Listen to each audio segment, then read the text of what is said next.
Hey, folks, welcome to the AnyVoices Podcast. I'm your host, the real voice, Mel Allen. And today's episode, we're talking to Ian Kleinfeld. So he reached out to me on social media. We set up an interview and I just decided to hit record, and I'm glad I did. So I figured I would share it with you. And by the end of today's episode, you'll have definitely a little bit of insight behind me, why this podcast got started, some tips for new voiceover, and maybe even some of us who are doing it for a while can have some input on this too. So share your comments either on our blog at anyvoices.com, or you can leave an audio message at anchor.fm/anyvoices.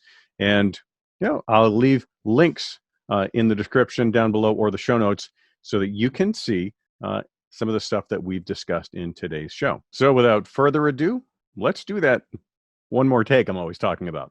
So here we are, first interview that we're doing here on the AnyVoices podcast, and talking to a guy who's kind of new, old, he's got an interesting story. And so I figured, let's put him on. Welcome, Ian Kleinfeld, coming up from, let's see, where is it? Durham, North Carolina, I think. Yep, Durham, North Carolina. Right, and your background there makes it nice and obvious. I guess a little hometown pride for you.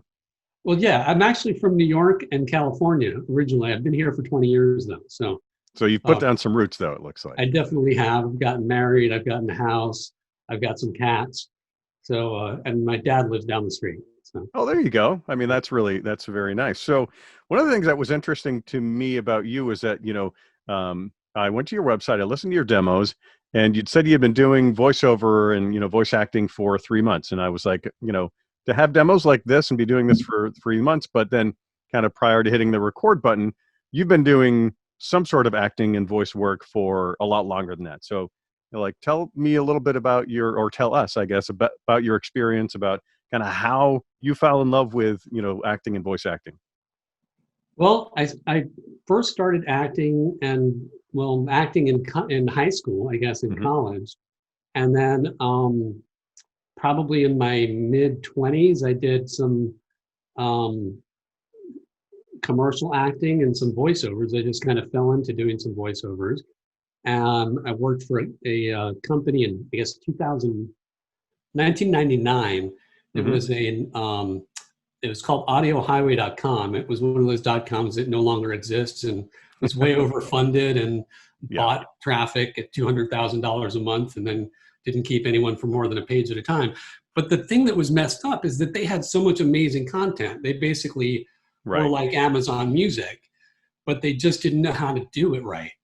They had all the videos and the music and all this great stuff, but they just weren't really great ideas. Just that. How they pulled it off was just wrong, probably not. Exactly. So I did a number of voiceovers for them, promoting things for sites like massmerchandise.com, wanting to be the next Amazon, and, some, I don't know, maybe a half dozen different things for them. And then I got a voiceover demo done at a professional studio then. And that's back when voiceover demos were 5-minute long demos. That's a thing. It's amazing to think about.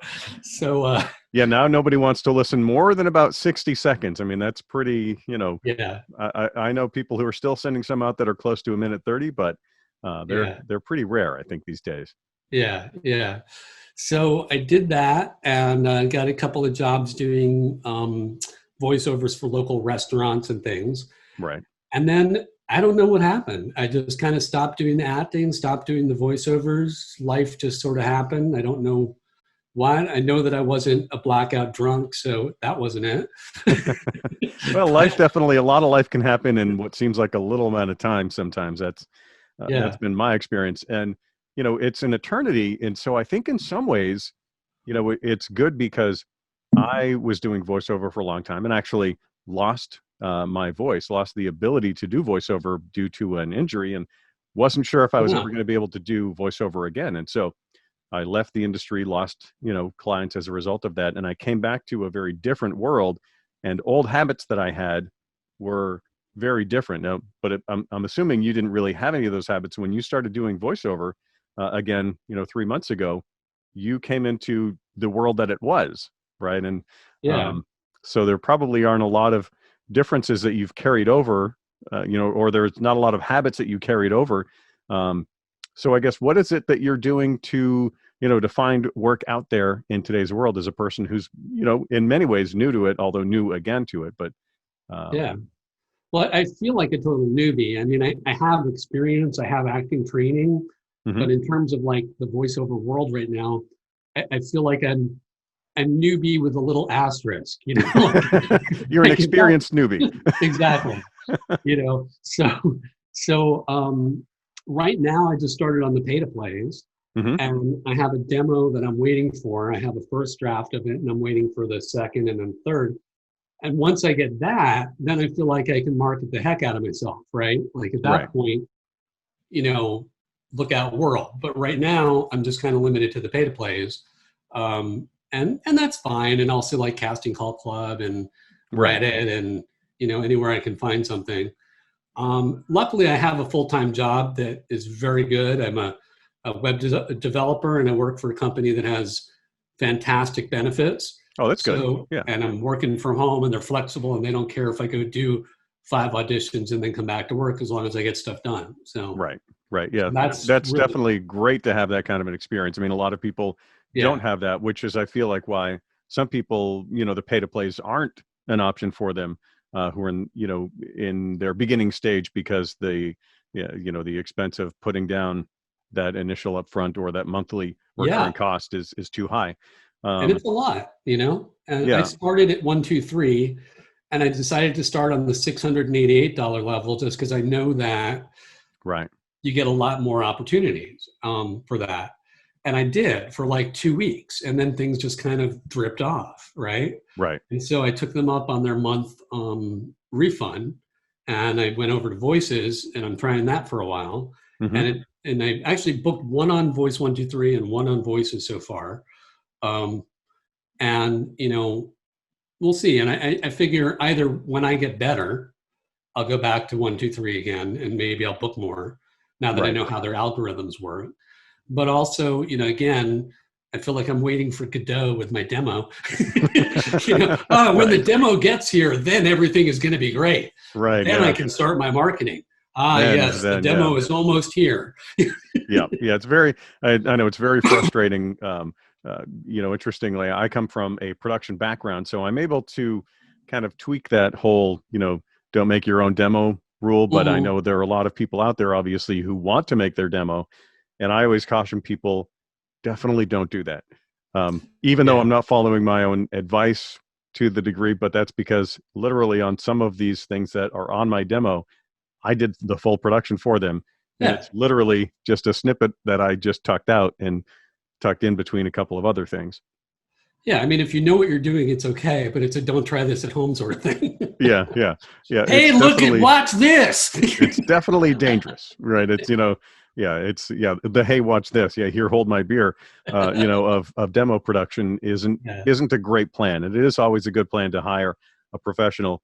For example, if you're following my Twitter this morning, I'm not sure exactly when this podcast will be up, but maybe today. I had a well pump go. Now, I'm a DIY guy. I Yeah. learned from my dad how to fix a lot of things. And my wife is like, "Do you think you can fix it?" And I said, "Yeah." I said, "The problem is that the problem is 170 feet down, Yeah. and it's getting it up to the surface and then putting it back down safely. That's the problem." And Right. she's like, "Do you think we should just call them?" And I said, "Well, unless you want to be without water for 2 or 3 days, we should probably just make the call." And there are certain things that are worth it. I'm totally a DIY guy myself. Like Hmm. I have 2 classic Volkswagens, one of Right. which the engine is in, all new pieces ready to be put back together. It's a Carmen Ghia convertible, 70. And then I have a 73 Bug convertible. And I used to be a mechanic, and I'll do all sorts of things around the house. But every now and then I'm like, I am not going to do that. For Right. example, I am not going to wire something up to the main electrical. I'll pay someone to do that. Right. Well, it comes to that point of, yeah, you trust probably your skills behind an automobile to fix it for yourself, right? Yeah. Like I can push it, a little gently. I might have to tweak it a couple of times before it's right, and you're okay doing that. And I think the issue is, would you put $1 million client into a repair job of your brakes in a No. car? And And I and was a and the answer to professional that for a lot mechanic. of people is no. I'll go rent one for my Exactly. client. I was a professional mechanic for about 6 or 7 years, and I still wouldn't do that now. It's been too long. Right. Yeah. It's one of those things where I wouldn't do that Yeah. with some things at all. And, there are some times when, you've got time, you've got the ability to tweak, and those things Yeah. are okay. But anyway, so you're Yeah. using some of the pay to plays. Yeah. I see you on LinkedIn. So obviously you're using LinkedIn. And I think honestly, if you're not on LinkedIn, you're not doing voiceover right. You're in an echo chamber of other voice artists. And, I like Twitter. I like using Twitter. But I find that obviously most of the people that, for my personal, voiceover account, The Real Voicemail, that most of the people that I'm communicating with are in the voiceover industry. And it's hard to get the attention of potential clients. Not saying it doesn't happen occasionally, and I definitely have landed probably 2-3 jobs there. So, it's not costing me anything, so might as well post there too. But I find definitely on LinkedIn, I'm doing a lot better prospecting. Have you found that that's the case for you at all, or? Well, I've been bookmarking people who I want to connect with once I get my demo. I talk to, but I'm definitely trying to broaden my community of other voiceover people. Right. Just to get to know people, but also so that when I get my demo, lots of people can hear it. But then when I get it, I'll also start like hitting up casting directors and video directors and video houses and studios and all these things, and just being friendly and offer to be of help if they need a voice. And here's my demo. And I think honestly, being friendly and being, offering to help is the best thing that you can do. Literally offering to help somebody rather than asking, "Hey, do you have any jobs for me?" It's a very different approach. And I have found, and everyone says this, and it's actually true, is that voiceover people are so nice. Like everyone has said, it's the nicest group in the industry, in the entertainment industry. And I'm hard pressed to disagree with that. Yeah, it's the nicest group of cutthroat people you'll ever meet. It really, and I say that because obviously if a job lands in my lap, I'm going to take it. I'm not going to be like, well, what have you called, Ian? Right. But if it's not right for you, you might say, hey, exactly. Like I have a friend who specializes amongst other things in cowboy voices, and grandpa voices. And, I can do an old guy as just as good about as everybody, but it's not really my thing, Right. And so I'll be like, talk to Chris. And I've actually sent him a couple of things that get sent to me for grandpa, but, but I have a recurring. For me, I'll take it. I do have a recurring, kind of group of people where, there's the people who have, a much younger sounding voice, even though one of them is older than me, but it's just how you sound, right? Exactly. And there are other people who I'm like, I'm just not the right person for that one. And I think that's a valuable lesson. And honestly, let's just kind of hit rewind on that and just put that there, that if somebody wants you to do a job that isn't in your wheelhouse, it's not something you're really good at, or you're maybe in that session and it's not going well, it's okay to say that it's not going well. And I think the first time I ever did that, it was the most frightening thing that I ever did, after a half an hour of working with a producer and just being like, I don't think that my voice can do what you're asking it to do. Yeah. And that's pretty courageous. I literally said to the producer, I was like, honestly, from what you're saying to me, it sounds like you should be the voice. I'm like, your voice. And 2 months later, I did hear his voice on that project. But it was the hardest thing I ever did to say, like, hey, this isn't working. I'm not able to deliver what you're asking. And it wasn't that he was being confusing. Right. It was just that I felt like I'm going to hurt my voice. I'm going to damage my, what helps me to get checks written to me. And so I need to stop doing this. I need to either stop the session or just stop this job. So, and it was the toughest thing, but I'm glad that I did. And I feel like, he at least respected me. Well, that's an incredibly courageous thing to do, and the right thing.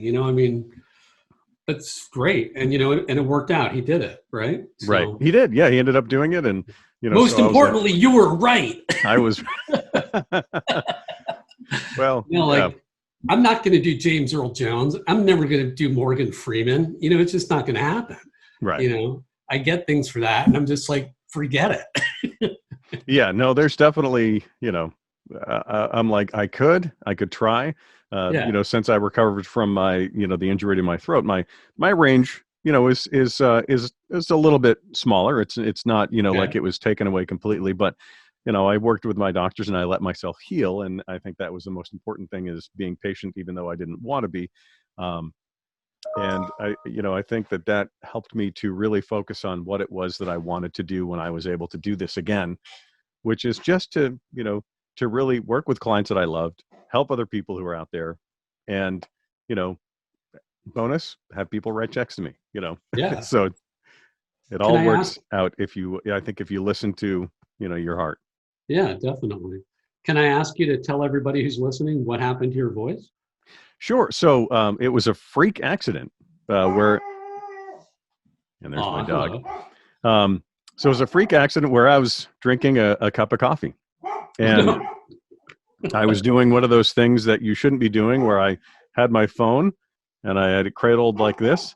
I took a sip of coffee. I turned my head, talked to my buddy, and I heard a loud pop noise from my throat. Oh, God. And so basically, it was what they call a compression injury that happened to my throat. And so for 2 weeks, I had to not try to talk at all. So I was doing the old, writing stuff out, and had, my kids were answering my phone. I was sending out emails to clients apologizing, saying like, hey, this freak accident happened. Don't know how long it's going to be, but I'll keep you in the loop. And so after that 2-week period, I went in multiple times. They were scoping into my mouth and telling me what had happened. And basically, I'd torn some tissue in there. And so they were like, basically try not to talk basically for the next 6 months. Oh my God. When you do, just do the gentlest whisper you can, not a forced whisper.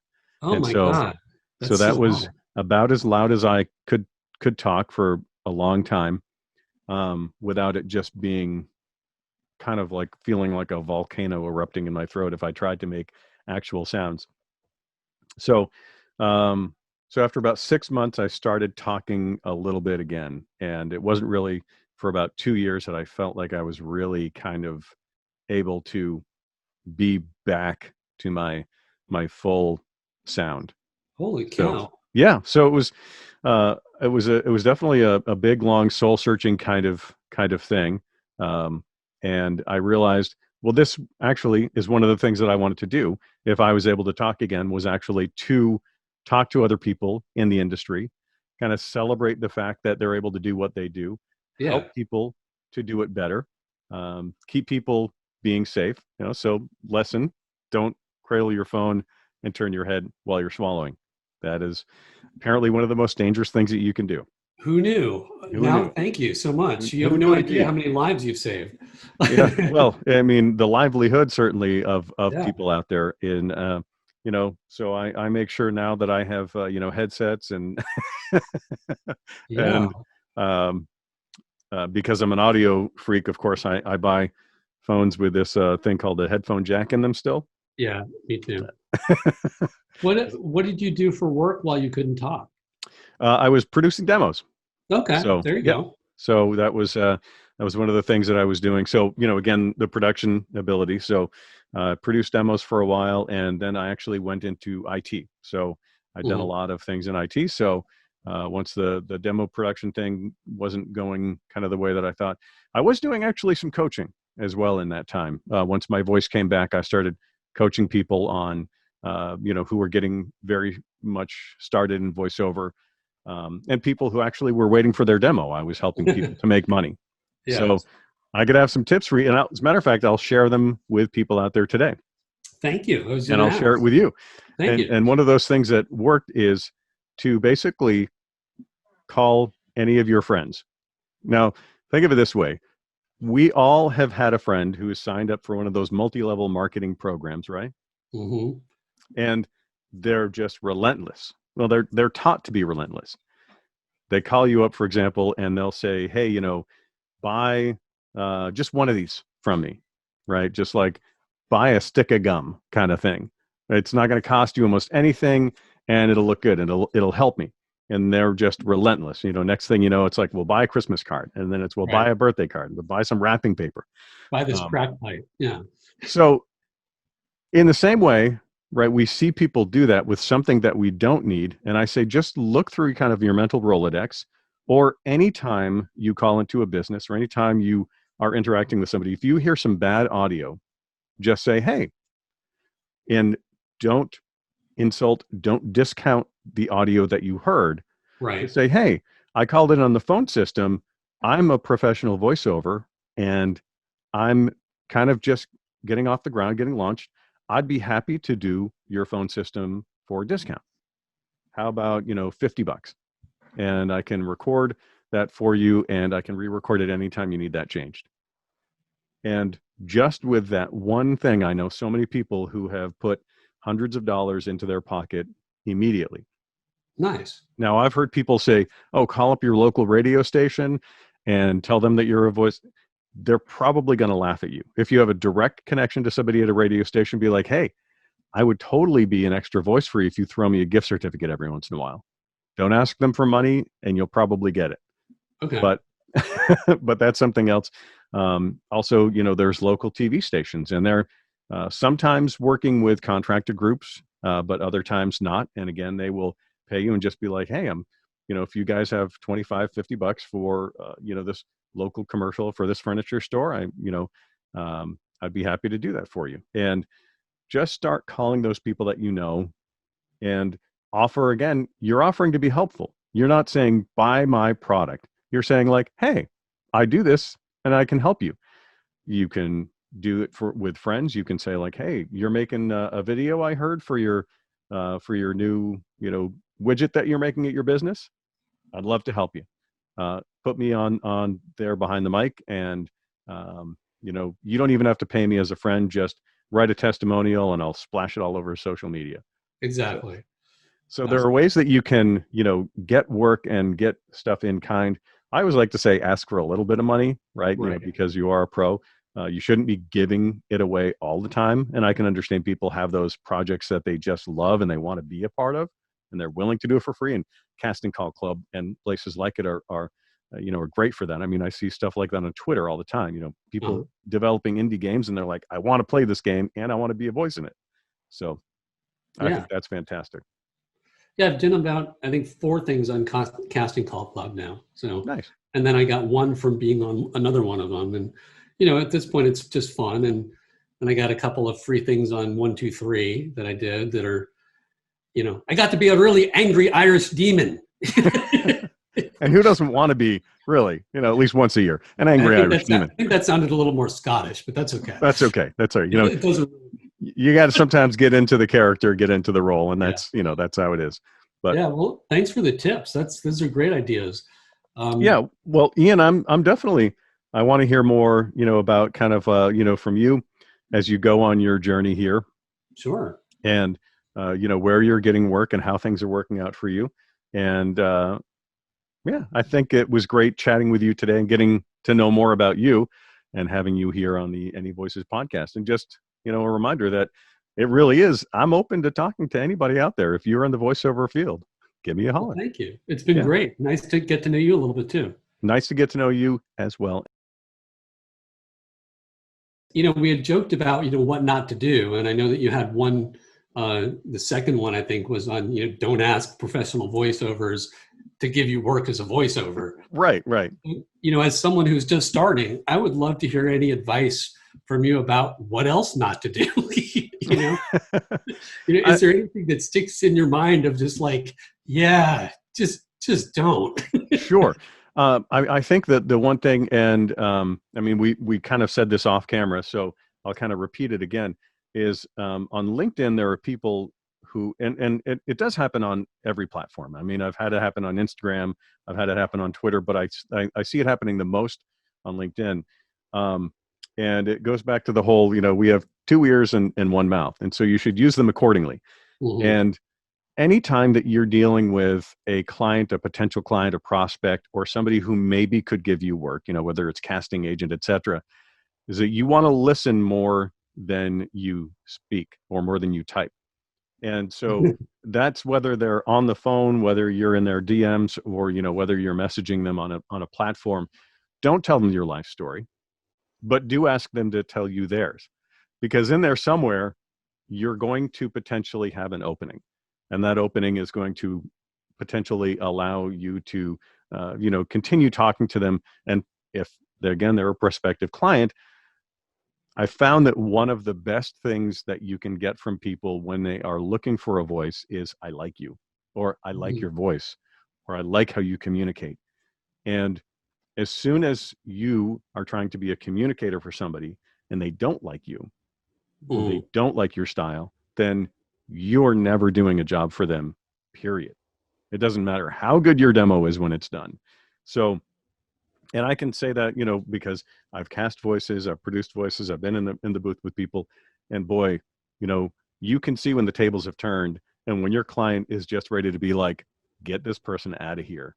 I don't like what I'm hearing from them in the booth. This has nothing to do with what we're asking them to do.